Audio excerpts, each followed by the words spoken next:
participation. J'espère que vous avez le cœur disposé à glorifier Dieu, à écouter sa parole, de mettre en pratique ce que nous allons voir. Amen, amen. On est là pour la gloire de Dieu, pas pour la nôtre. Et donc, je vous invite à vraiment préparer vos cœurs pour glorifier Dieu. Aussi, je vous invite à trouver 2 Thessaloniciens, chapitre 3. Il y a des Bibles à côté au besoin, si vous aimeriez avoir une Bible, si vous n'avez pas une Bible ou un téléphone. Bon, vous avez des téléphones dans vos mains. Mais voilà, on est à 2 Thessaloniciens, chapitre 3. Alors, on est dans notre série qui s'appelle « Ayez confiance ». Cette série, c'est une série qui suit les 2 épîtres, 1 Thessalonicien et 2 Thessaloniciens. On suit ce que Paul a écrit à cette jeune église. Je vous dis souvent, ça s'appelle « Ayez confiance » parce que cette église est née dans le chaos, dans le tumulte, dans des épreuves. Et puis Paul, le fondateur, devait fuir la ville à cause de cette persécution. Et donc, ce n'était pas idéal. Et donc, il voulait aider cette jeune église de loin à grandir, d'avoir confiance. Et puis, ces gens entendaient des choses bizarres, entendaient des mensonges. On a vu un peu de désinformation qui venait à cette église. Et donc, on voit beaucoup d'encouragement, beaucoup de vérité, beaucoup de grâce dans ce qu'il a écrit dans ces 2 épîtres, ces 2 lettres. Et nous constatons que les 2 lettres ont été écrites assez vite, assez proches l'une à l'autre, après l'autre. Et donc, on arrive vers la fin.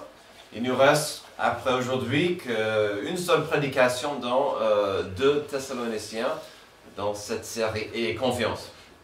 Donc, aujourd'hui, nous arrivons vers la fin du discours de Paul à cette église bien-aimée à Thessalonique. Il écrivait de la ville de Corinthe. Paul était pour eux un père qui voulait à la fois les instruire, les encourager, mais aussi les avertir de la vie devant eux. Il était comme un père qui voulait voir ses enfants grandir malgré des obstacles et malgré des épreuves. Nous avons déjà vu plein de chapitres avec tant de thèmes différents. Mais pendant quasiment 2 chapitres, dernièrement, il les a enseignés que leur Église était quand même équipée et capable de faire face aux épreuves par la grâce de Dieu. On a vu beaucoup de problèmes, beaucoup d'épreuves. Il les a dit. Vous aurez des épreuves, vous aurez des problèmes. Grâce à Dieu, vous pouvez avancer, vous pouvez grandir. C'est faisable, mais grâce à Dieu. Ces dernières semaines, nous avons presque vu Paul comme le parent qui a enseigné son enfant comment faire du vélo. Le parent comprend qu'un jour, il doit laisser le petit rouler tout seul pendant quelques minutes en dehors de sa vision. Ces dernières semaines, nous avons vu Paul exhorte et encourage ces gens à Thessalonique qui pouvaient avancer sans sa présence, sans la présence de Paul, malgré la présence des épreuves devant eux et malgré la présence du malin. On a vu ça. Il disait, vous devez avancer sans moi, malgré les épreuves et malgré l'opposition que vous aurez de Satan. Et donc, c'est beaucoup de choses à absorber. Mais, je lance souvent ce mot, encore Paul va pivoter. Pendant plusieurs passages, il parlait des menaces en dehors de l'Église. Comme un bon parent. Combien de parents disent à leurs enfants, ne parle pas aux inconnus. Et j'essaie d'embarrasser mes enfants souvent. Quand je les vois dans la rue, je dis, hé petit, tu veux un bonbon? Comme je suis un inconnu un peu bizarre. Voilà, donc, mais qu'est-ce qu'on enseigne? On a averti nos enfants des dangers de l'extérieur. Attention. Mais ici, il va pivoter. Il les a parlé des menaces en dehors de l'Église, des épreuves autour de la communauté. Maintenant, on verra un changement de cap assez brusque. Le cap ira dans une nouvelle direction et elle sera très personnelle et j'ose dire assez douloureuse. On va découvrir que Paul va dire quelque chose comme ci, entre guillemets. Je vous ai averti des dangers et des obstacles devant vous de l'extérieur. Mais de toute façon, vous aurez du mal à avancer si vous continuez d'ignorer quelques problèmes au sein de votre Église, de votre communauté. Donc, faites gaffe à l'extérieur, mais vous avez quelque chose à corriger, à avoir au-dedans. Si vous voulez garder l'image du parent avec son enfant sur le vélo, c'est comme si Paul disait, tout pouvait mieux rouler quand même si tu avais plus de l'air dans tes pneus et en plus, je vois que tes freins sont bloqués. Donc, réglons ça pour que ça avance mieux. Ce que nous découvrirons finalement, c'est que l'Église devait mieux comprendre les implications de l'amour au carré au sein d'une Église. Car sans une compréhension correcte de l'amour au carré au sein de la famille, le progrès risquait d'être freiné. Alors dans notre Église, nous parlons énormément de l'amour au carré, car il s'agit de la fondation de la parole de Dieu pour nous. C'est quoi l'amour au carré? Jésus a dit, il s'agit des deux commandements les plus importants qui existent. L'amour profond pour Dieu et l'amour pratique pour son prochain. Matthieu 22, c'est un passage, bien sûr, qu'on cite souvent. Matthieu 22, 36. Maître, quel est le plus grand commandement de la loi? Jésus lui répondit, tu aimeras le Seigneur ton Dieu de tout ton cœur, de toute ton âme et de toute ta pensée. Déjà, c'est beaucoup. C'est pas facile. Quel défi. Et ça revient un peu à ce qu'on voyait tout à l'heure avec la notion du péché et comment on va engager nos pensées et nos cœurs. Jésus a continué. C'est le premier commandement et le plus grand. Et voici le deuxième, qui lui est semblable. Tu aimeras ton prochain comme toi-même. De ces deux commandements dépendent toute la loi et les prophètes. Et donc, Jésus a pris 613 lois. Il a dit, je vous donne deux. Aimez Dieu profondément, aimez votre prochain pratiquement. Souvent, lorsque des gens parlent de l'amour, oh l'amour, on se perd dans ce qu'on ressent parfois en février avec la fête de Saint-Valentin. De la poésie, des chocolats, Amen. des fleurs, des papillons qui flottent. Ah, l'amour. Le mot amour est trop facilement jeté dans l'air. Par exemple, dans la phrase suivante. J'aime trop le sushi, c'est l'amour de ma vie. Amen. Ah, je m'attendais à au moins un amen là. Mais qu'est-ce que j'ai dit? C'est jeté trop en l'air. Mais bon, à voir. En réalité, nous savons qu'il y a plusieurs types d'amour. L'amour familial, l'amour d'amitié, l'amour physique et romantique. Puis, la parole en est claire. La parole, quand elle enseigne que l'homme est créé dans l'image de Dieu, afin que nous ayons la capacité d'aimer au carré. Quand on voit la belle histoire de la création en Genèse, qu'est-ce que Dieu a créé? Toutes les plantes, tous les animaux, tout ce qui existe, mais il nous a créés dans son image. Quelle était la différence? Qu'est-ce qui nous sépare entre les bêtes et les plantes et toute la création? Cette capacité d'être dans cette relation, de comprendre qui est Dieu, d'aimer Dieu et de profondément comprendre et aimer les uns les autres. Et donc Dieu nous a créés avec cette capacité d'aimer. Alors aujourd'hui, nous verrons quelques exigences de l'amour au sein d'une famille ou dans une église. Ces exigences seront présentées par l'apôtre Paul pour la santé et le bien-être du corps du Christ.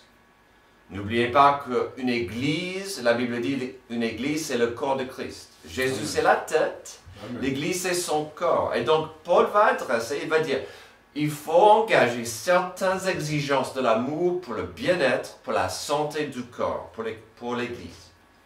Bien sûr, ce que nous verrons impliquera des relations humaines, mais aussi toucheront nos témoignages dans le monde et bien sûr notre relation avec Dieu. Alors peut-être certains seront surpris aujourd'hui par certaines implications d'un amour en action. Il est possible que certains soient étonnés par certaines attentes qui viennent de l'amour, qui est nécessaire dans une église ou dans une famille. Parce que parfois l'amour va couper comme un scalpel. Parfois l'amour exige des limites ou des barrières. Parfois, l'amour nécessite que l'on dise non. Mais l'amour de Dieu pour nous, l'amour que nous sommes censés avoir les uns pour les autres, existe afin de voir une amélioration et une croissance de grâce dans nos vies. Afin de devenir plus comme Jésus en suivant sa voie et sa voie et son chemin. Donc, pour une croissance nécessaire dans la vie, il faut comprendre certaines choses par rapport à l'amour au carré. D'abord, l'amour au carré nécessite le besoin, parfois, de faire des reproches. Verset 6.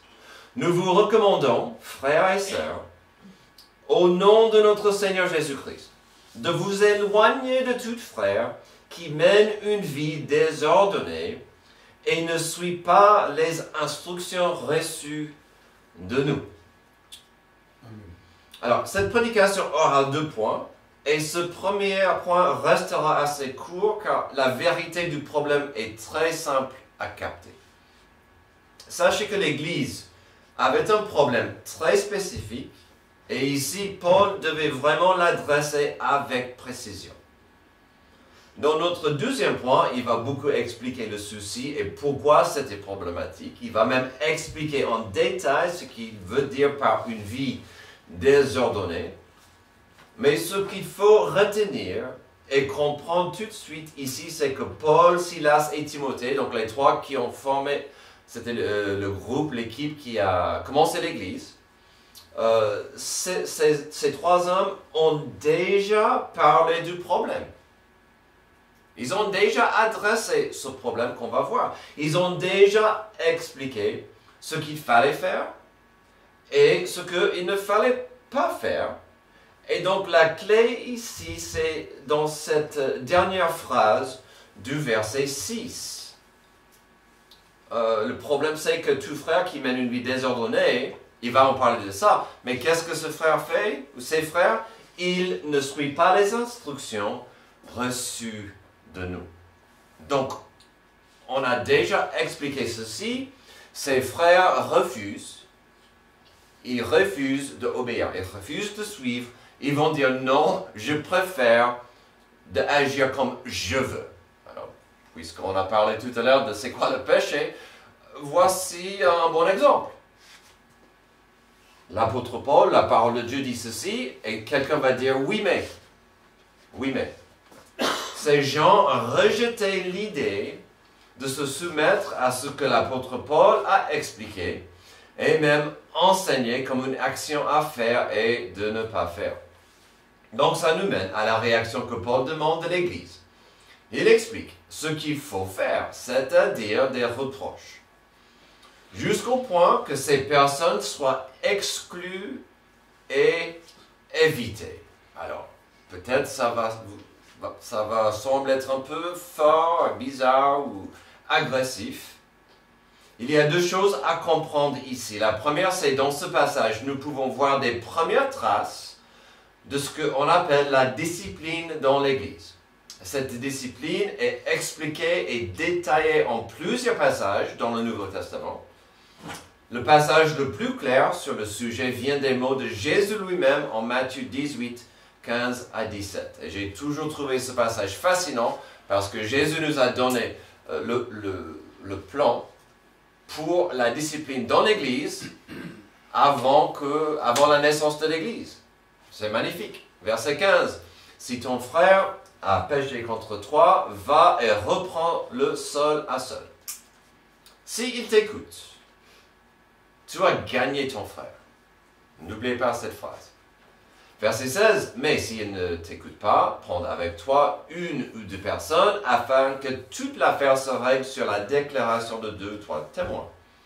S'il refuse de les écouter, dis-le à l'Église, et s'il refuse aussi d'écouter l'Église, qu'il soit à tes yeux comme le membre d'un autre peuple et le collecteur d'impôts. Amen. Donc on voit cette notion il y a un problème, tu vas à ton frère, tu dis voilà, il y avait ce problème, il faut qu'on règle ça. Il dit non, je refuse, je reste dans ma position. Okay? Donc tu prends 2-3 personnes, on essaie de régler le problème. Si ça ne fonctionne pas, on parle à l'église. C'est comme le baseball. Je ne sais pas si vous suivez le baseball, mais vous avez 3 strikes. Et donc, à un moment donné, c'est trop tard. Mais cette personne a été donnée l'opportunité à plusieurs reprises d'engager dans la repentance.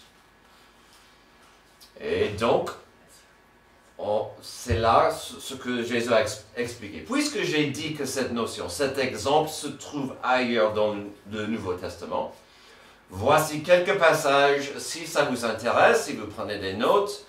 On ne va pas lire des passages, mais il y a 1 Corinthiens 5, 9 à 12, où on verra que Paul va dire, on a parlé à ces personnes, en fait, à 1 Corinthiens 5, on est à la même étape. Il va dire, vous avez parlé, vous avez eu 2-3 personnes, maintenant il faut les exclure. On ne peut pas continuer de dire qu'il n'y a pas un problème. Ce passage constitue la fin du processus où des membres de l'Église ont refusé de se repentir. Il s'agit d'une explication de comment il faut exclure ceux qui refusent de se repentir de leurs péchés. Titre 3, 10 à 12 aussi explique des étapes à suivre où il faut éviter et exclure le membre de l'Église qui refuse de revenir à la volonté et la parole de Dieu. Quand je regardais cette semaine ces passages, pour vous, j'étais fasciné par la variété des problèmes et des péchés. Ici à Corinthiens, c'était des problèmes d'immoralité sexuelle. En Tite, c'était les gens qui semaient la division. Donc, ce n'était pas toujours le même problème. C'est normal qu'il peut y avoir des problèmes différents dans une église qui nécessite la repentance. Donc, voici 2 exemples où l'église était en train d'engager la discipline. J'étais où? Ok, par contre, dans d'autres passages, comme 1 Corinthiens 6, 9 à 12 ou Galates 5, 19 à 20, nous trouvons le cœur du sujet. C'est là où Paul va expliquer que le vrai problème sera ceux qui vont continuer à ignorer Dieu, de continuer d'ignorer sa volonté, d'ignorer sa parole et vont continuer à vivre dans le péché. Dans ces cas, il n'y a pas, si vous voulez, de l'évidence de repentance ni de sanctification. Donc si là, on voit des exemples qui étaient en train de se faire, ici, on voit vraiment l'attitude derrière.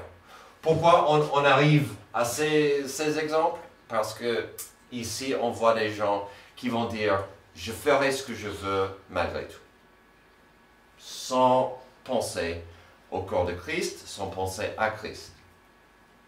L'amour au carré nécessite le besoin parfois de faire des reproches. Ça fait partie de l'amour et c'est pour le mieux de la personne. Pour un parent, quand ton petit insiste qu'il veuille jouer avec un objet précieux et fragile, il faut le reprendre. Sinon, il pourrait y avoir un accident. Si un ami joue avec le feu, vraiment, c'est pas vraiment jouer avec le feu, il faut lui dire un mot. On ne le fait pas parce qu'on se sent mieux ou supérieur, mais dans l'amour, on veut que la personne apprenne et grandisse de ses actions. N'oublions jamais que le passage célèbre est bien connu en Matthieu 18 sur la discipline dans l'Église est précédé par une des histoires de Jésus la plus aimée et la plus appréciée. J'aime bien la clarté de Matthieu 18 quand ça parle de la discipline dans l'Église. Pourquoi on le ferait? Pour regagner et restaurer quelqu'un qui est dans le péché. Ce n'est pas un accident, ce n'est pas par hasard.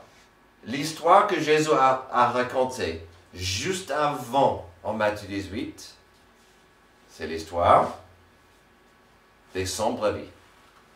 Il y en a une qui est partie. Et qu'est-ce que le berger va faire? Il va faire tout ce qu'il peut dans son pouvoir afin de chercher, trouver, regagner la brebis perdue. Et donc, Matthieu 18, c'est la restauration. C'est pour le mieux de l'ensemble, pour le corps. C'est pour la restauration. Pour une croissance nécessaire dans la vie, il faut comprendre certaines choses par rapport à l'amour au carré. On a vu la nécessité par amour de reprendre quelqu'un qui refuse de suivre la volonté de Dieu. Découvrons maintenant le problème spécifique qui freinait cette Église et sa croissance. L'amour au carré nécessite le besoin de prendre la responsabilité de sa vie. Verset 7. Vous savez vous-même comment il faut nous imiter, car nous ne nous sommes pas livrés au désordre parmi vous, et nous n'avons mangé gratuitement le pain de personne. Au contraire, nuit et jour, dans la fatigue et dans la peine, nous avons travaillé pour n'être à la charge d'aucun de vous. On va voir plus de versets, mais arrêtons ici pour le moment. Déjà, au début du verset 7, il ose dire qu'il voulait voir l'Église suivre son exemple. Après, il dira davantage. Mais quel exemple? Quel exemple? Il dit, on vous a montré comment agir, comment vivre. De ne pas vivre dans le désordre. Mais qu'est-ce que ça veut dire le désordre? Dans le grec, le mot implique déjà à la base une absence de discipline. Ça, c'est la base. Mais ce n'est pas tout. Ce manque de discipline mène aux actions du désordre, ou si vous voulez, une vie turbulente. Un peu le ballon de flipper qui part dans tous les sens. Déjà, c'est pas mal comme base, mais quelle est la situation ou le contexte dans ce passage? Alors voyons. Paul va parler de l'importance dans nos vies, pour nos témoignages, de prendre la responsabilité de nos propres vies. Au verset 8, Paul leur rappelle que pendant leur séjour parmi eux, ils n'ont pas demandé des biens de ces gens, surtout au niveau de la nourriture. En plus que, dit-il, au contraire, nuit et jour, dans la fatigue et dans la peine, nous avons travaillé pour n'être à la charge d'aucun de vous. Paul en est clair ici qu'ils se sont pliés en quatre afin d'éviter d'être un souci financier pour cette jeune Église. Est-ce qu'il aurait pu? Est-ce qu'il aurait pu demander? Oui. Est-ce qu'il en avait le droit de demander à cette jeune Église de les aider? La réponse est encore oui, car regardons le verset 9. Non, que nous n'en ayons pas le droit, mais nous avons voulu vous donner en nous-mêmes un modèle à imiter. Donc on voit que Paul aurait pu demander, il en avait le droit, mais qu'est-ce que son équipe préférait faire? D'assumer la responsabilité de leur situation et leur bien-être. Pas pour montrer de quoi ils étaient capables, pas pour prouver qu'ils étaient doués. Non, ils voulaient montrer l'exemple à ces gens, un modèle chrétien et biblique. Alors, quel modèle biblique vous me dites? Le contexte, c'est de travailler. Le contexte, c'est de gagner votre vie pour vivre. Sans une étude profonde sur ce que la Bible enseigne sur le travail, je dirais qu'il faut comprendre tout de suite que au Genèse 1 à 3 se trouvent plusieurs idées claires des attentes de Dieu pour l'humanité vis-à-vis du travail.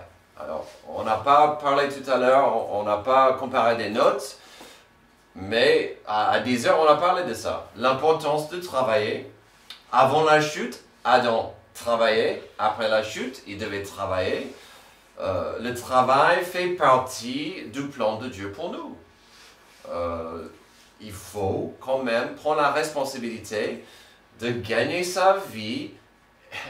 Alors, la manne qui tombe du ciel, c'était sympa, important, nécessaire.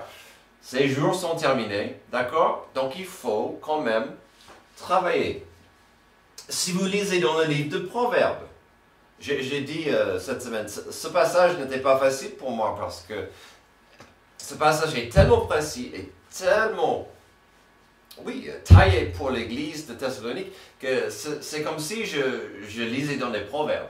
Si vous lisez dans des Proverbes, vous allez aussi trouver énormément de sagesse par rapport à l'importance de travailler, certes, mais aussi vous trouverez des avertissements contre le paresseux et des dangers d'une telle attitude.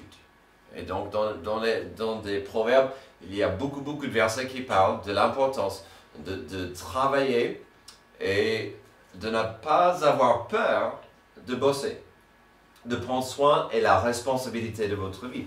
Continuons avec ce discours très précis, très taillé pour le problème, au sein de l'Église à Thessalonique. Donc, verset 10. En effet, lorsque nous étions chez vous, nous vous recommandions ceci. Si quelqu'un ne veut pas travailler, qu'il ne mange pas non plus.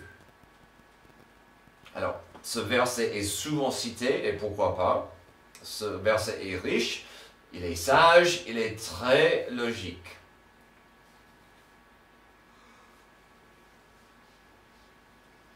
Et puis, c'est pas dans mes notes, je vais ajouter ceci.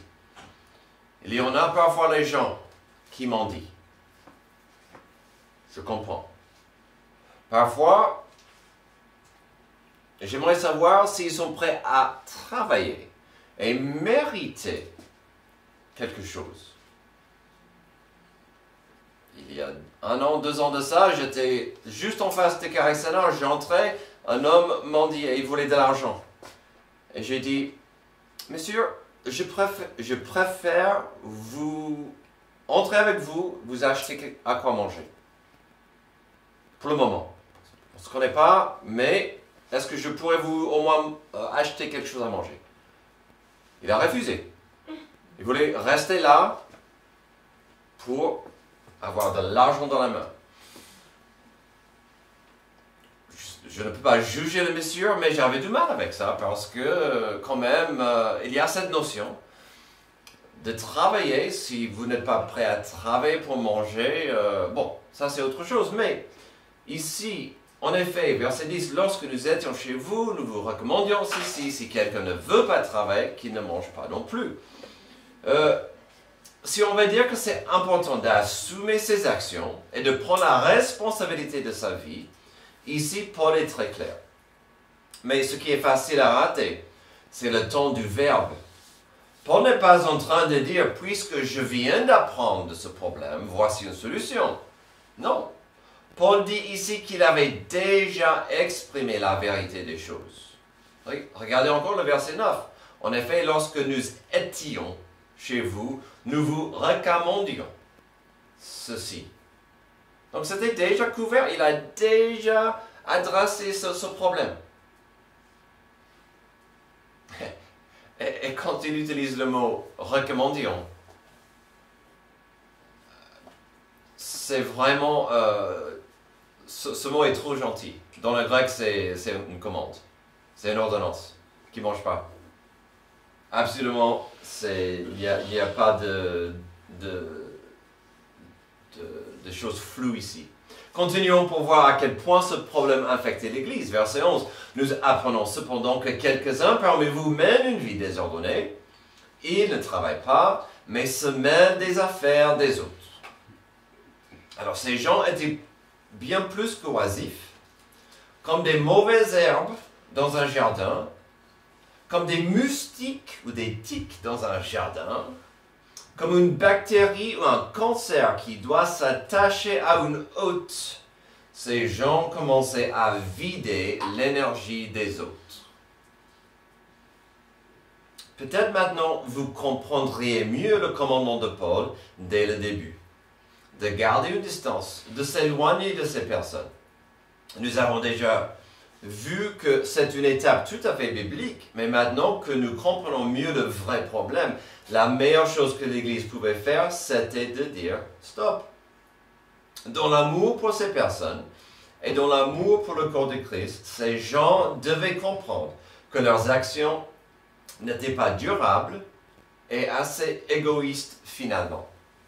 Je suis tout à fait pour l'action d'aimer quelqu'un dans le besoin.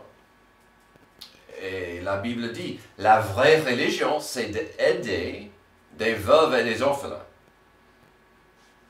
En même temps, ici c'est clair. On n'est pas en train d'aider quelqu'un qui refuse d'aider, de s'aider.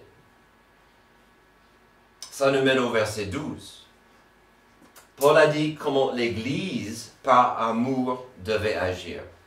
Maintenant, il tourne vers ces gens pour dire, il a déjà parlé à l'Église. Maintenant, il tourne vers ces gens pour dire, vous ne devez plus agir comme des sanctus en vivant sur l'énergie et la vie des autres. En plus, la solution est simple et il se trouve au verset 12. Nous invitons ces gens-là et nous les encourageons par notre Seigneur Jésus-Christ à travailler paisiblement pour manger leur propre pain. J'aime bien ce mot, verset 12. Nous invitons. Nous invitons ces gens. Mais c'est clair. C'est plus qu'une invitation. Il dit, vous ne pouvez pas continuer comme ça. Vous devez être responsable pour votre propre vie. Alors, bien sûr, ce passage sera difficile d'appliquer pour les petits. Je dois prendre soin de mes enfants. Mais ici, on peut facilement imaginer des gens, des adultes, qui disaient « Toc toc, me voici, j'ai faim. Et tout à l'heure, j'irai chez un autre frère et il va me donner à manger. Et peut-être il va m'aider avec mes factures d'électricité et de l'eau. Et ça ne s'arrêtait jamais. » Nous avons regardé ce passage aujourd'hui comme un exercice d'amour. Bien sûr, l'amour peut aller dans une seule direction. Une personne peut aimer une autre personne sans de retour réciproque. D'ailleurs, voici un des plus grands problèmes dans notre monde, c'est que Dieu nous aime, il offre son amour à cette planète. Et beaucoup de gens vont dire, et alors, à quoi bon, ça ne m'intéresse pas. Et donc, vraiment, idéalement, l'amour sera réciproque. Nous avons aussi regardé ce passage aujourd'hui comme un exercice d'amour parental. Paul devait expliquer que l'amour pour Dieu et pour son corps, l'Église, nécessitait quelques actions et gestes un peu difficiles de faire ou entendre. Parfois, l'amour va et doit faire mal pour le mieux de l'autre personne. L'autre jour, Amy et moi entendions un bruit horrible de douleur de la bouche de Cain. Lui et son frère étaient dehors sur la trampoline, de où on entend beaucoup de cris. Étant des meilleurs parents du monde, nous avons couru à toute vitesse vers la fenêtre pour voir quel était le problème. Non, c'est pas vrai. J'attendais quelques secondes pour voir si la cri était une vraie douleur ou juste de la frustration, parce que il y a plusieurs types de cris qui viennent de la trampoline. Et parfois la frustration, frère contre frère. Finalement, nous avons découvert une vraie douleur, avec une vraie blessure sur la tête. Malgré des protections que nous avons dans la trampoline, Cain s'est mis trop près de l'extérieur pour un saut, pour une action d'acrobatie, et il s'est ouvert la tête sur de l'acier, sur le métal. Encore. Il avait une coupure qui saignait, mais entre le sang, et c'était sur la tête, donc, ouais, c'est pas un problème pour moi. Entre le sang et ses cheveux, on avait quelques défis devant nous. Après l'avoir calmé, l'amour exigeait dans un premier temps des actions désagréables.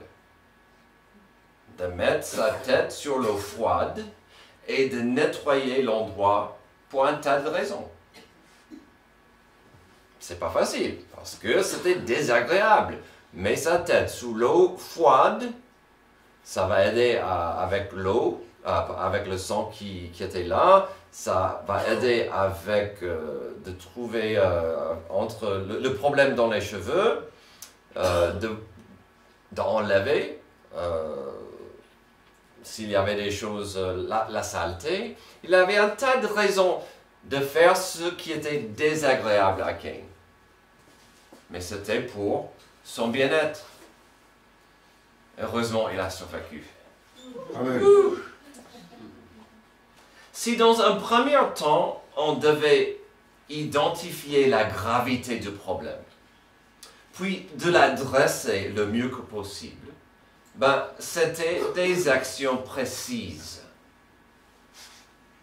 On aurait pu lui donner. Oh, mon pauvre petit-fils, tu souffres. Voici un sirop pour la gorge et des pastilles pour la gorge.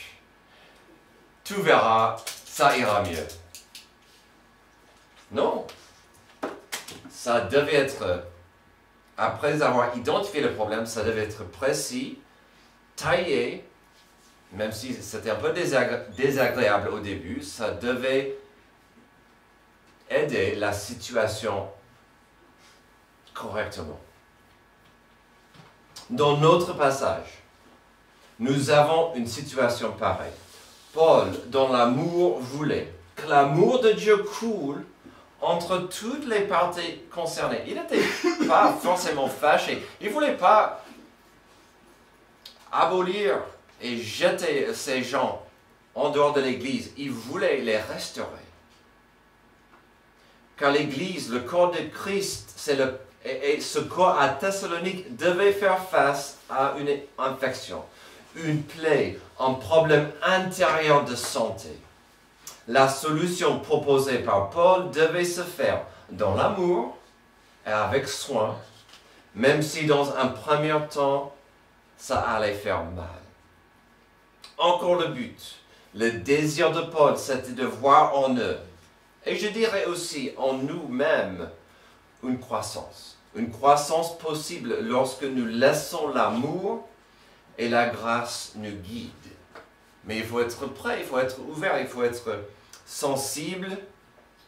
Je parle à moi-même de la volonté de Dieu, la parole de Dieu, et de dire, Dieu, quelle est ta volonté pour moi? Quelle est la volonté pour nous? Aide-nous à le saisir et à le faire. Prions. Merci Dieu pour ce passage qui est très précis, pour un problème assez unique, mais en même temps, ça nous rappelle de l'importance que nous avons des vies à vivre pour ta gloire. Et nous ne vivons pas sur des îles. Nous vivons dans ce monde qui a besoin des exemples. Aide-nous à vivre des vies qui brillent pour toi. Aide-nous à prendre la responsabilité de nos familles, de nos vies, et d'être fiers de notre travail. Le travail n'est pas une malédiction. Le travail est un outil afin de mieux gagner nos vies pour ta gloire.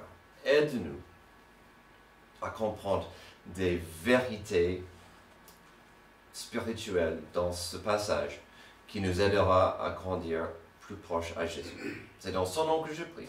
Amen. Je vous invite à vous lever et chanter ce dernier.